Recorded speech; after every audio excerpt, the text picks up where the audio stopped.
আল্লাহ তাআলা এই প্রতিষ্ঠানকে শুধু বাংলাদেশ নয় গোটা দুনিয়ার জন্য কবুল করেন। সকলে বলে আমিন। এটাই নিয়ামত, এটাই নিয়ামত। দিন হইল নিয়ামত। দুনিয়ায় অনেক সম্পদের মালিক হওয়া এটা সৌভাগ্যের বিষয় না। কি বলেন?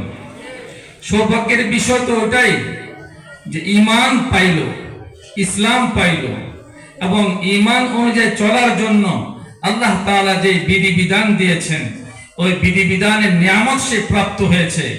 এই ব্যক্তি দুনিয়ার সবচেয়ে দামি সম্পদের অধিকারী হয়েছে। ঠিক না? ঈমান এমন দামি জিনিস,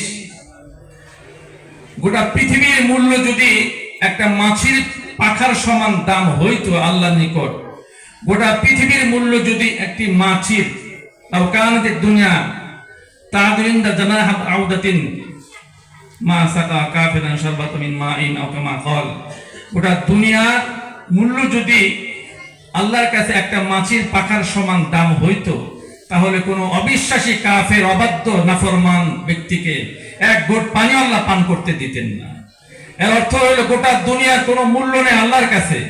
কিন্তু একজন ঈমানদার ব্যক্তি যার ঈমান নসিব হয়েছে, এই ব্যক্তি যদি গোটা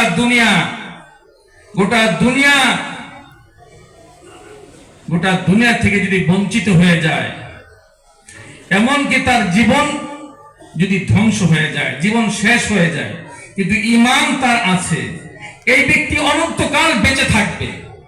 এক ব্যক্তি ঈমান নিয়ে মৃত্যুবরণ করেছে, পৃথিবীর সবচেয়ে গরিব, সবচেয়ে নিঃস্ব, রিক্ত, অসহায়, দুর্বল, মজলুম, কিন্তু সে ঈমানি দৌলত তার অন্তরে আছে। এই ব্যক্তি মৃত্যুর পরে অনন্তকালের জীবন তার জন্য জান্নাত বরাদ্দ করেছেন। ঠিক না বেঠিক? অনন্তকালের জীবন, কোনদিন আর ওই জীবন শেষ হবে না, তার কোনো প্রান্ত নাই, শেষ সীমা নাই, চলতেই থাকবে। জান্নাতের নিয়ামত যা মানুষ কল্পনা করতে পারে না, কি নিয়ামত দেওয়া হবে। লাকাবু কাউসিন ফিল জান্নাতি খায়রুম মিনাদ দুনিয়া ওয়া মা ফিহা, জান্নাতের এক চাবুক পরিমাণ জায়গা এই দুনিয়ার মধ্যে যা কিছু আছে তার চাইতে বেশি দামি। এক চাবুক পরিমাণ জায়গা, 10টা দুনিয়ার সমান একটা জান্নাত। সবচেয়ে ফকির জান্নাতকে তা দেওয়া হবে, সবচেয়ে গরিব মিসকিন জান্নাতীকেও 10টা দুনিয়ার সমান জান্নাত দেওয়া হবে। সুবহানাল্লাহ। ওই জান্নাত একটা হুরের যদি সামান্য অংশ দুনিয়ায় আসতো, দুনিয়ায় প্রকাশ হইতো, চন্দ্র সূর্যের আলো ম্লান হয়ে যেত, সামান্য শরীরের অংশ হুরের, বলে সুবহানাল্লাহ, যদি তার মুখের থুতু দুনিয়াতে পড়তো, গোটা দুনিয়ায় গ্রানে মোহিত হয়ে যেত, উদ্ভাসিত হয়ে যেত সারা দুনিয়াটা। এমন হুর দেওয়া হবে জান্নাতীদেরকে, সবচেয়ে ফকির গরিব যে জান্নাতি হবে সেও ওই ধরনের হুরের অধিকারী হবে। ঠিক না? ঠিক। এই জান্নাত পাওয়ার জন্য জাহান্নামের ভয়াবহ আযাব, আগুন আর জাকুম তার পিপাসায় যখন ছটফট চিৎকার করবে, পুষ, কাটা, দুর্গন্ধ, উত্তপ্ত পানির মতো, গলিত তামার মতো তার মুখ দিয়ে ঢেলে দেওয়া হবে। মিন ওয়ারাইহি জাহান্নাম ওয়া ইসকা মিন মাইন সাদীদ ইয়াতাজাররুহু ওয়া লা ইয়াকাদু ইসিবুহু ওয়া ইয়াতিহিল মাউতু মিন কুল্লি মাকানিন ওয়া মা হুয়া বিমাইত ওয়া মিন ওয়ারাইহি আযাবুন ওয়ালিদ। পিপাসায় যখন চিৎকার করবে, জাকুম আর ওই গলিত তামার পানির মতো উত্তপ্ত, দুর্গন্ধ, কাঁটাযুক্ত যখন পান করানো হবে, গলার নিচেও নামবে না, উপরে উঠবে না।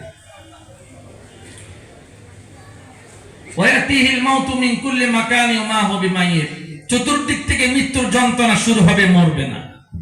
মৃত্যুর যন্ত্রণা কেমন যে মরে সেই জানে। কি বলেন? ওই যন্ত্রণা তার চতুর্দিক থেকে তাকে আটকায় ধরবে, যন্ত্রণা শেষ হবে না। ওই আগুন থেকে বাঁচা আর নিয়ামতে ভরপুর জান্নাত যা অকল্পনীয়, মানুষ চিন্তা করতে পারে না। ওই নিয়ামত পাওয়ার জন্য কি লাগবে? ঈমান লাগবে। ওই নিয়ামত পাওয়ার জন্য ঈমান লাগবে, আগুন থেকে বাঁচার জন্য ঈমান লাগবে। ওই ঈমান ওই মসজিদের মক্তবে পড়ানো হয়, লা ইলাহা ইল্লাল্লাহ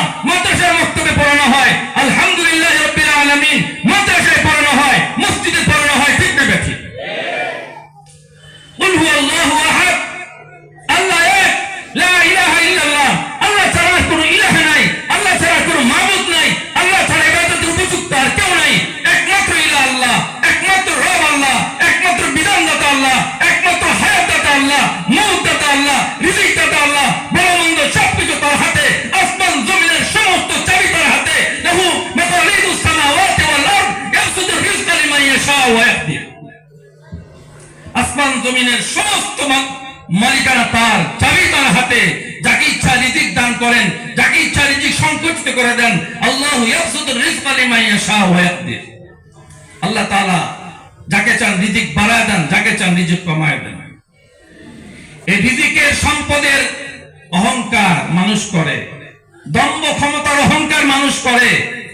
এই সবকিছুই তুচ্ছ, এই সবকিছুই তুচ্ছ।